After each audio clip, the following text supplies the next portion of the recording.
Hey guys, welcome back to this week's video. So for this one, I want to talk about kind of a tool tip slash review type thing.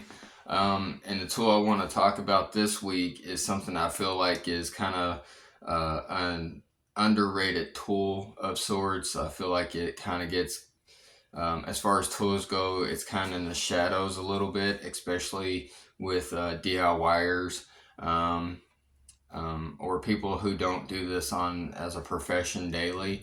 And even sometimes to a certain degree, I'm sure it's overlooked for the most part in the world of professional mechanics as well. I'm sure there's always a few times where somebody has forgotten about this tool or forgotten to use this tool. But what I want to talk about is the purpose of this tool, the reason that I think everybody should have one. And if you've watched a lot of my videos, there's quite a few times where either you don't necessarily see me use it in the video, or I completely forget to do it, and it's kind of like an afterthought, and I'm like, oh yeah, I should go back and use this. I have two different versions of it. It's well, two different sizes. It's the same tool.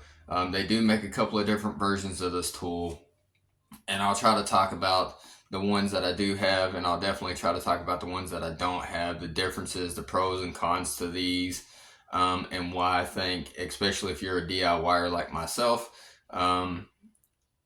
whether you've been in a professional setting or if you're just doing this at your own shop or at your own driveway or what have you. I'll show you the small one. I will show you the other one as well. But what I'm talking about today is the torque wrench. I feel like the torque wrench is over, or it's kind of underrated. Not a lot of people think about using these things. They do have a lot of benefit. The benefit is that you're gonna properly torque something, obviously, to what the recommended manufacturer suggests. So there's actually two different kinds of your standard torque wrench. One is the two that I have here, which this one is classified as a click wrench. And what I mean by click wrench is when you set this thing to whatever pound that you want, which I'll try to get that to kind of zoom in a little bit. You can kind of see there. I know that's terrible. I don't know if the camera is going to necessarily pick that up. You can see the lines down through here, and then you can see off to the side. I wish I could get a better image of that. You'll see numbers there. Each number represents something. On these, they have two different sides. So the side that I'm currently showing you is in foot-pounds. And then if I spin it around to the back side, it's actually in Newton meters. So it kind of covers all your bases. A click wrench is essentially, you have this little knurled knob on the end here. You'll loosen that knob, and then it goes all the way down from 5 pounds, or 5 foot-pounds rather, all the way up to, for this one, goes up to 80. This one is a 1/4 inch drive here. If I grab my big one here, this one is a 1/2 inch drive. This is going to be the one that you most commonly use, and this one goes from 10 foot-pounds all the way up to 150, or if I rotate it out to the other side, it's going to go from 1.4 Newton meters all the way up to 20.7 Newton meters. You don't necessarily need to have both of those, because you can just essentially get on Google. If you have something in Newton meters and you're not sure, just convert Newton meters to pounds and you'll be able to roughly figure it out. But anyway, if you see right here, you'll see this kind of little rubber band right here. And then right below it, you'll see this little pin. And then if I flip it around here, you'll see it's keyed right there with like a little C-clip. So what that does, and I don't know if I can get this to do it or not. I'll try to see if I can make it click. Actually, I'll zoom down on to my knee here because that's what I'm using. If I go right here, if I was torquing this, let's see, and then I can spin it this way as well. If I reverse it, that would be a lot more pronounced as far as the sound goes.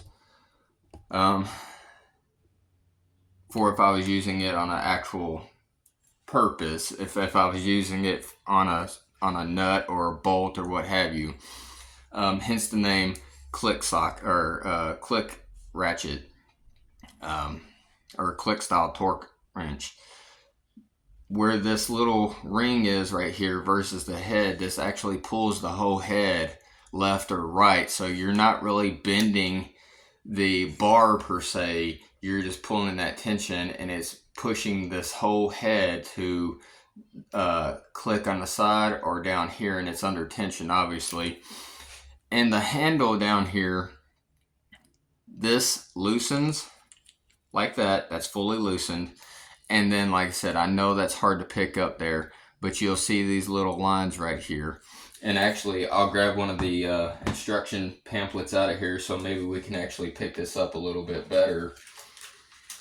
And give you an idea. I want to get you to the part right here so that you can kind of understand or at least have a better visual of what I'm referring to.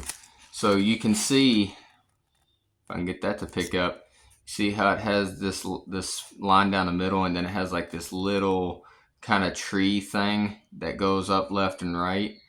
So if you want it to essentially go and put it to, let's just say you want to put it at, what is the example they're using here? They're using 76 foot-pounds for this.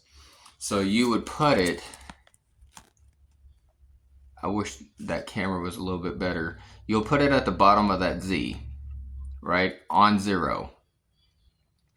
And then once you're at the bottom of that Z, you will essentially, see if that, yeah, like right there, there's the tip closest to the center line. That would be like your 70. And then you would rotate this to 0.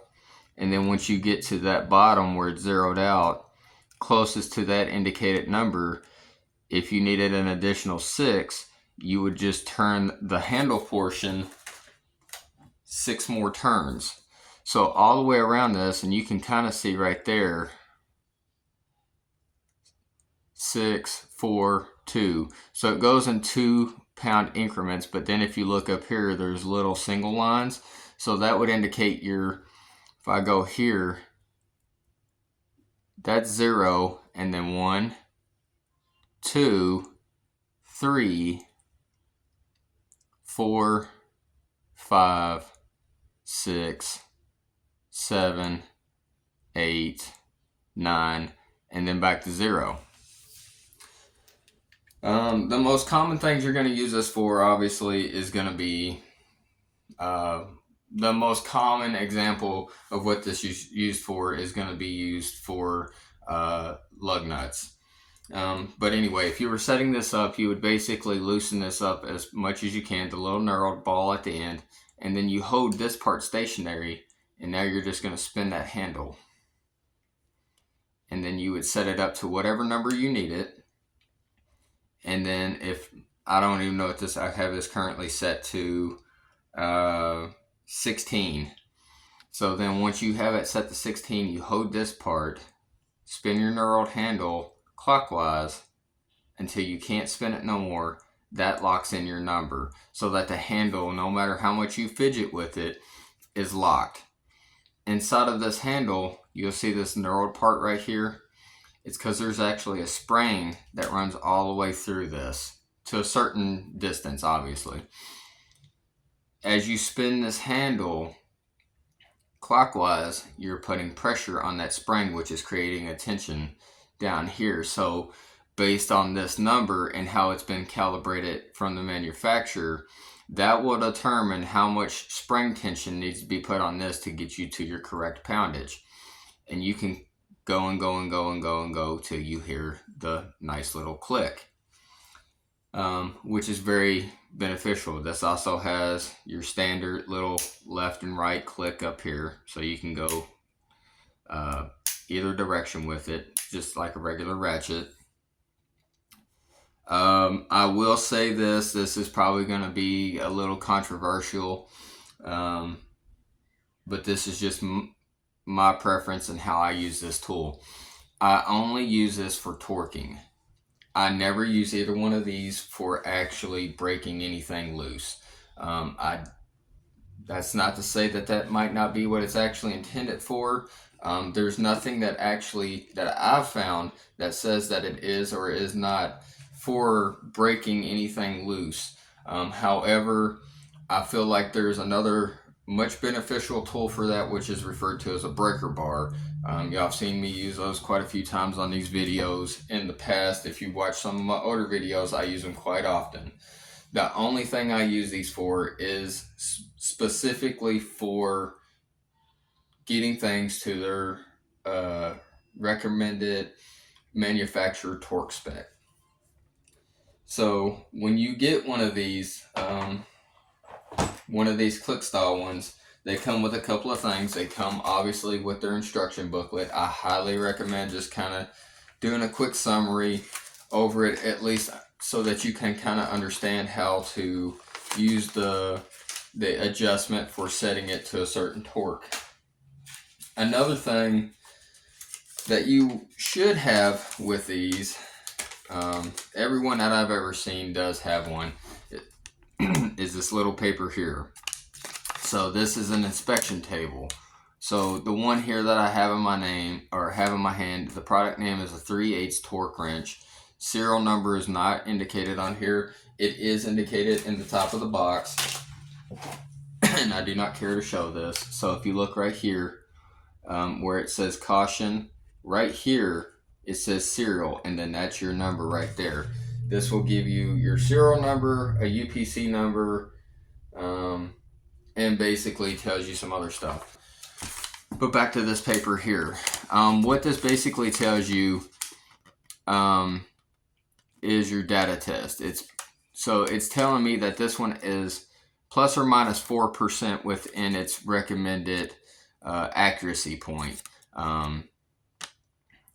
So basically it'll tell you, it gives on the side here, high, medium, low check, 20% at 16 foot-pounds, 60% at 48, and 100% at 80. And then they put some little information right over here.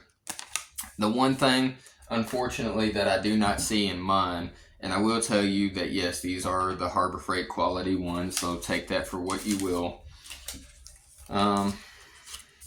This also comes with one of these papers right here. This is the Pittsburgh Certification Certificate.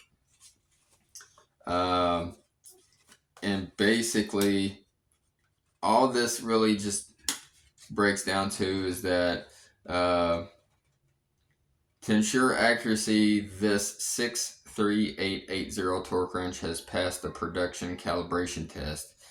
It met or exceeded our plus or minus 4% accuracy requirement. So as long as it's within plus or minus 4% of a torque spec, they consider that good. So keep that in mind. They're not going to be 100%. That's just a given. Now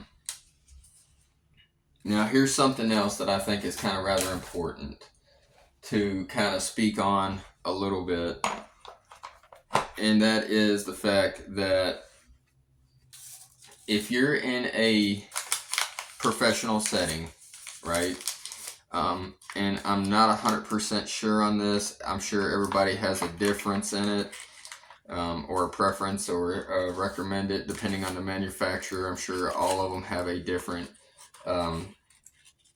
standard, we'll say.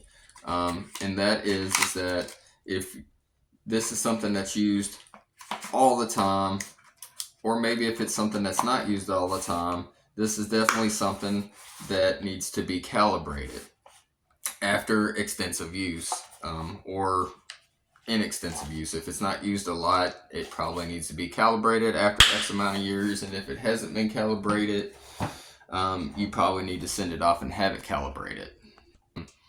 I can tell you, back when I was going to college for automotive mechanics and design and all that stuff, our teachers would send ours in once every year and a half or 2 years or so. And even at that, they were paying right around $150 or $200 to have those sent in and calibrated. And that's not for a bunch of them. That was for one. It was like 70, I think. Well, I take that back. I think that might have been for 2 or 3. I think they were around somewhere between $75 and $100 at that time. That was back in 2009, to have one of those sent off and recalibrate it, make sure it was within spec. If not, I'm assuming that they pulled internals or whatever they had to do, repaired it, got it back within their plus or minus whatever their recommended is. I'm sure everybody's is different, and then they would send it back to you, and you might not have a torque wrench for a couple of months. So usually when they did it, they made sure they did it in a time span when classes weren't going on. If you're doing this on a day-to-day thing and you're a professional and you got to have your torque wrench, you may end up having to buy something like this from Harbor Freight or even somewhere else, as a side alternative to kind of keep you going in your day-to-day job. And I think where a lot of people get kind of confused on this is the purpose of it. Yes, there is a certain requirement for torque on every single nut and bolt on anything. Everything has a torque spec, and basically how they determine that is, I'll use this as an example. I have a nut and bolt right here, and if you see these lines right here, these are your threads. So if you look at an actual bolt, there's your high ridge of where your nut or fastener would ride on, and then it's kind of indented, and then it's the same thing on the inside of the nut. If I take this thing and say I need it right here, right, and I can't do it anymore by hand, and I can't do it anymore with a ratchet, but this needs to be, say, 75 foot-pounds of torque, and by hand I was able to only get it to 60, right? So then I need to get it to 75. I need 10 more foot-pounds of torque that I could not achieve by hand. I use that torque wrench, I get it to my 75. Now it's at its point of where it should be secured enough that you never have to worry about this. But now here's the problem, and I'm guilty of this. This is what a lot of people do.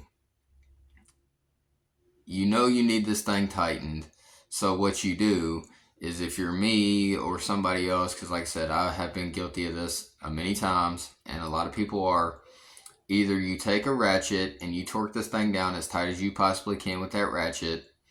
Either 9 times out of 10, you're either going to be under your requirement or you're going to be way over what you need.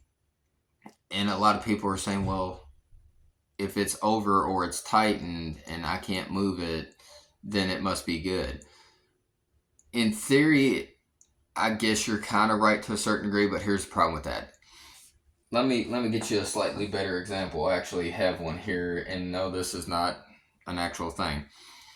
I'm going to use this bolt and this lug nut, right? So if I needed to tighten this lug nut, and if you rotate your tires and everything else properly the way that you're supposed to within its recommended time of rotation, lug nuts are one of the most common bolts that are going to come on and off all the time. So you're always meeting and or exceeding that torque, whether you're using a breaker bar, a 4-way, an impact, or whatever, right? So if you're like me and you use impacts a lot, especially to take your wheels off, I try not to use them to put them on if I can help it, but sometimes you got to do what you got to do, and I get that. If I need this to 75 and I put my impact on it and I drive this thing as tight as it will possibly go to, my impact will not turn it any more. Chances are I have already exceeded the 75 that I need. I'll give you a great example of this. The Corolla that I have, that I use in all my videos, or most of my videos rather, the torque spec for the lug nuts on it is 75 foot-pounds. The Nissan Altima that I own and use in some of my videos as well, the recommended torque spec for it is one of those weird ones. It's 85 foot-pounds, but it says 85 to 90. Same with my Corolla, it says 75 to 80. So if I'm continuously using an impact on this, and depending on what level, if you're using like a battery powered impact like I do, depending on how much battery life is in that at that particular moment, can ultimately affect how much torque you're actually getting to that lug nut. So what you're actually doing is you're stretching this bolt. Like you'll see, if you put it under a microscope and you watched it, as you tighten that down, it's actually stretching that bolt. And then when you let it go, it's to a certain degree, it's going to compress back to a certain degree. And then you're doing it again. And then you're letting it go. And then you're pulling it again. And then you're letting it go. Over time, what you're doing is you're eventually going to break that bolt. You're creating weak points, not in just one point, but multiple points. And in theory, the whole concept of a lug nut and a torque spec, just going off this premise here, is your wheel stud is only so long. If you put it to 75 foot-pounds every single time consistently within plus or minus 4, in my case, I know where the weak point's going to be. It's never going to break up here. It's never going to break down there. It's going to consistently, if it breaks due to failure of just putting it on and off, it's going to break at that exact point. Which is still bad, but ideally, if it breaks, that lug nut can only go so far on, which means that ultimately, if it breaks, chances are it's going to help me when I have to replace that wheel stud, because I'm going to have enough that I can actually put something on it and knock that thing back out. The one thing you don't want to do is purposely be inconsistent on your lug nuts, especially, because that could be very dangerous. It could be dangerous with anything, but the point is, and that's why I brought out this other one here, is just because you can see the threads a little bit better on this one and more consistently. The more you stretch that, and the more it compresses and stretch and compress and all that, eventually it's going to break, and you don't know where it's going to break. And if that's inside of the motor, say like a manifold bolt, and you're consistently doing that, which you wouldn't on a manifold bolt, but just as an example, not only now do you have something that is getting heated and cooled, but you're also getting something that has, chances are when you go to take that bolt out, it's going to shear off flush inside the block, and then you're in major trouble, because you got to hope that you can either get it out with an extractor, or you're going to have to do a lot of other various tasks to be able to get that said bolt out. This is something I should explain. If you get one of these right here, right? So like right now, I have it set to 16 foot-pounds. If I was done with this, I need to loosen this, right? Run this all the way back down. I take it to 0, but I take it to where there's very little tension on that spring. Like if I'm starting to feel pressure in it, I know it has tension on that spring.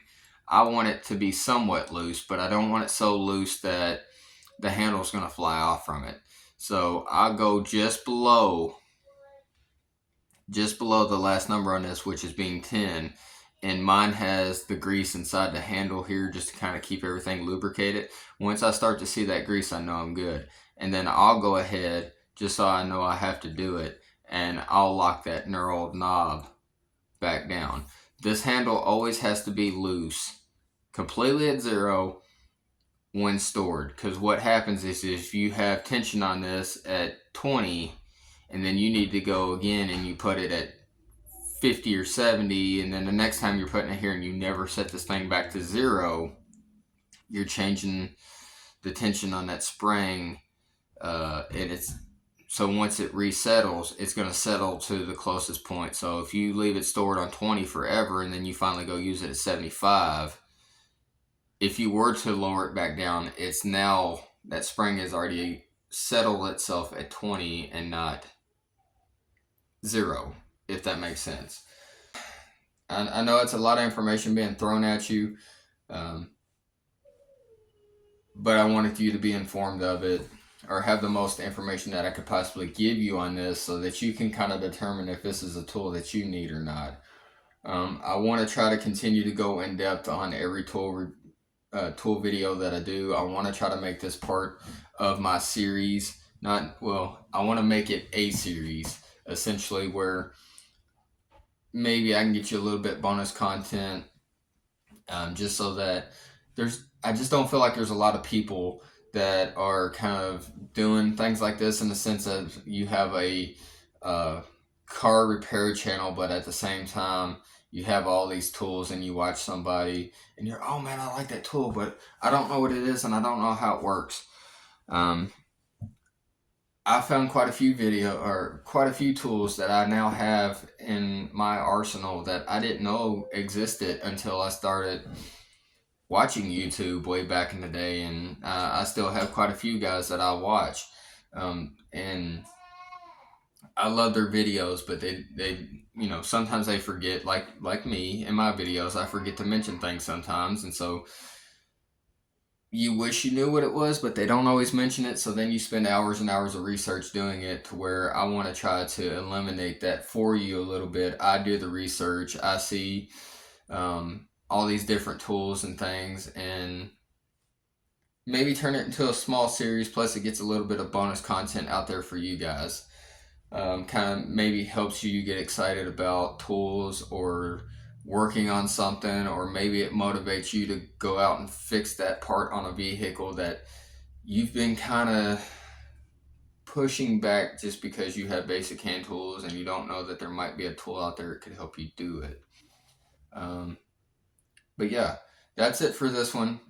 As always, I appreciate you guys coming back week after week, time after time, watching my videos. Some of them are quite long. I try to do a lot of shorts now, if I can help it, to try to, I know a lot of people don't have time to always sit down and watch a 35-minute video or 40-minute video or whatever, or maybe you start it and you don't ever get to finish it, or you're just looking for that one little piece of information. We all do it. We're all guilty of it. So as always, I appreciate you guys coming back week after week. If you're new here, like I said, I do a lot of short videos on stuff. Have quite a bit of informational videos on basic repairs, some more advanced repairs. If you're an import guy, check out my channel. If you're not an import guy, still check out my channel. There's something for everybody on here. I do everything from cars to bikes, cars to motorcycles to dirt bikes to pretty much anything I think that might be informational to you guys, or something that you might like. If there's something I don't do on this channel and you want to see more of it, or you want to see more tool reviews or tech tips or anything like that, feel free to drop a comment. As always, like, share, and subscribe, and I'll see you guys in the next one.